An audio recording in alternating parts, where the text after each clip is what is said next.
Hi guys, I hope everyone is doing well. Today I'm going to show you how to use an electric kettle, the most efficient way to use it. It's really important that I think that electric kettles are used rather than always having to wait when you're waiting for the stove. When you want something quick, whether it's just some hot water, some tea, some coffee, whatever it may be, an electric kettle is the faster way to use it. I just think it's a lot more efficient, and I think it too would be efficient if you learn to use it as well.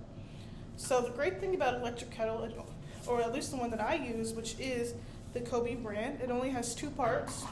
So it's really simple to set up. You only need this thing and this, the kettle and the stand. So the great thing about this is it's really easy to line up. So it's a very accessible tool, very easy tool to just get right in there and use. All you do is make sure that this bullseye aligns up with the target on the bottom. You just click it in there, and it doesn't have to be at a specific spot. It just literally just has to go ahead and just click it there just like that. And so that's just it's 2 steps. You click it, and then in the back, you go ahead and you push this down. And when you push it down, it actually turns a red light. I can't show you that right now just because it's not plugged in, so I can show you guys, but it's very simple to use. Another great thing about this is the way you can add the water. Instead of having to hold anything, take anything off, there's this really easy click latch right up here. And all you do is fill it up. I have a little bit of water in there, just looks like that. If I can get it down, just like that. It's just very simple. And then you just click it down, and it makes a loud noise, it makes it shut, so that way you know that it is secure and that the steam will only come out of one place.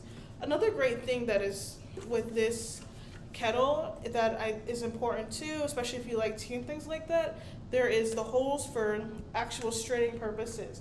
So sometimes I like to put my tea bag just right here and let it strain through rather than me having to put my tea bag into a cup, which just again proves how efficient it is, and it makes everything just a little bit simpler.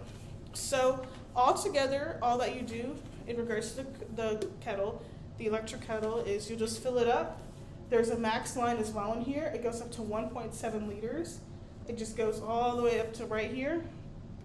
You can see it on the inside as well. There's a large font so that it is easy to read. So it's very nice. And also, another thing I appreciate about this kettle, it doesn't contain the lime scale, things like that, so it'll age with you, rather than it just being, like not as accessible like one-time use.